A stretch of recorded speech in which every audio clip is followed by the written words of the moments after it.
Hey, it's GD Talbot again. Yeah, it looks like it's an election year. I'm doing all kinds of videos. Feel bad. I've done two videos before this one, but I still haven't uploaded yet. So if you're seeing this one and not those, keep an eye out. One's called Breaking the Law, and the other one is going to be called I'm Going to Do Something Reckless and Illegal.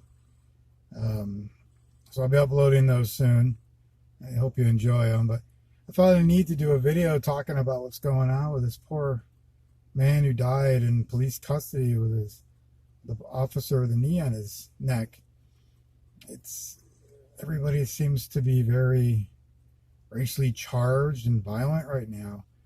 And I think there's a need to point out things, and people are very angry with me on both sides for pointing things out. But the same district, a woman was shot in the belly and died from police who called for help on 911 because I'm massively people angry at me because the woman is white, the officer was black. We're not allowed to discuss that.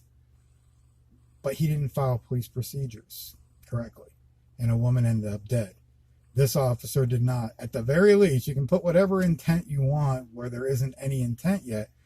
The very least, he did not file police procedures. And I started doing more research and come to find out not just the white officers, but all the officers in this district seem to have, or at least most of them, there's a lot of complaints, not following police procedures correctly, not doing things correctly, a lot of complaints, no magnifying glass on it. So people are angry with me because I keep saying if we had looked, because just the question, women calls 911 is shot and killed. That alone should make a lot of questions. It should have brought a magnifying glass in, should have brought a lot of focus onto these police officers. Maybe would have caused some pressure for them to do their jobs correctly, and maybe this black man would not have had to die. Mind you, me giving value to this white woman's life has now had people attacking me, calling me a racist. Let's consider that. All human life has value. So because the woman's life has as much value as the black life, I'm a racist. I'm not really sure how we get to this conclusion. Like, what?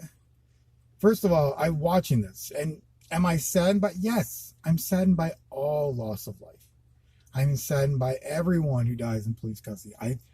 Anyone who personally knows me, I'm very critical of the police, extremely critical of the police. And I'll call it out when it's wrong. And did he file police procedure? No. Protect and serve. A man was calling out in pain. You did not get off him. You did not protect and serve. The officer is wrong. But this massive explosion of instant justice, he should be killed and everything. And let's point out the reports are saying now, did not die from choking. They arrested him, charged him with murder for choking a man to death. Do you really think these charges are going to stand now? This is why you investigate first. I want to see justice. If you keep pushing the way you want, you people out there, not everyone, but you people out there that are pushing that this is so massive racism and blah, blah, blah, blah, blah. Well, this man's going to end up not getting any justice at all. It's that plain and simple if it keeps going this way. It won't be because of racism. It won't be because he's white. It'll be because of you want this instant gratification and investigations are not done correctly. That's that plain and simple. You have to start thinking things through. All human life has value. And it's the thing I keep pointing out too. Only like 42% of the people who die in police custody are black. Like 55% are white, and everything else is, from all Asian, Hispanic, and all these other races. So why is the 55% not mattered in the news at all? In fact, me pointing it out made people say, you're a racist. I'm a racist because the 55% that are white that die have value. The 40% that are black that die have value. Every demographic that dies has value, but I'm a racist. See, I don't like this dumbing down of America that you have to wait for the news to tell you to be outraged. You have to wait for the news to tell you that facts are important or matter. Like I said, I didn't even hear about this woman until after this man died, and I started doing some research. And also, like I said, also discovered all the cops in that district seem to be having a problem doing things correctly, which means there's more of an issue here than just this man dying. Way bigger issue, and the issue is for safety for the American people and the population there.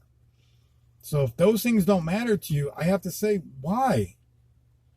Why does nothing else matter but this video? Why don't we put a magnifying glass and check this all out? Like I said, just because I said maybe the black officers and the white officers I'd be looking at, I'll be called a racist. It amazes me how many people call me a racist that, maybe have read my books. My very first book, Alien Racism, where I expose why situational racism is wrong. Population growth, I expose that using racism to try to motivate people is wrong. And there's other things where I put little bits of racism into almost all my books, pointing out where I see it, where people are not looking at it, where it's not exposed, and it's wrong. I have an unpublished novel right now, Protectors of Life, The Tale of Trudy. One of the secondary points I'm trying to make is being a violent racist in the name of politics is wrong. I don't know. Like I said, if you can't equate that all human life has value, we should look at all human life. I'm going to come right out and say, if you think this black man's life has value, but other people who die in police custody do not, you're kind of a racist. And, what is it, 70? I think I checked. I think the number, don't quote me, please, because I think it's 71 black people have died in Chicago since Memorial Day. Where's the outrage? Where's the news? Why aren't we having discussions about this? Oh, because most of them is black on black crime, and it doesn't matter. It matters to me. Their lives matter. I am saddened that they have died. I'm saddened that this man has died. I'm sad that white woman had died. I'm sad when people die. But you notice, I will not. I refuse to give his life more value than hers. I refuse to give his black life more value than the black lives that are lost in Chicago. I think it's sad that they all died. I don't think any of them should have had to die. So why can't we have discussions about this? Why can't we have discussions? And I'm hinting towards what it is, and I know people who follow me already know the answer. It's because the people that gave this black man's life more value have given the unborn no value, have given babies just born that if the mother decides to let them die, has no value, has said a white person has no value when they die, but a black person does under the right circumstances. Yeah, I think this nonsense needs to end. I think we all need to start giving human life value again. I think if we did, and we gave everyone equally, I think people would be happier in the long run. Of course, it would mean you don't have a right to burn a city down because a person dies in a certain way. And that really just angered a bunch of people because I said that, and I don't care. Because I want all human life to have value. If you like this video, please check out my other videos. Like I said, I have 2 more I was supposed to download. I didn't. I think you'll really enjoy them. The one that has to do with me saying I think about doing something reckless and illegal is a follow-up to my video about how pastors are not doing the right thing during this quarantine time. Oh yeah, another thing. Why is it okay to protest and burn a city down and be close quarters with people? That's okay. But if you want to take your kid to a playground or a park during a quarantine, you should go to jail. Yeah, I've said it before in old videos like 4 years ago, and I'm going to say it again. I really think one of the biggest threats to America right now is the news media, because they don't give us facts anymore. They don't give us logic. They don't give us common sense. It's all rage-based. So I'm out. Okay, I'll look for the comments. I'm sure are coming. Have a good one.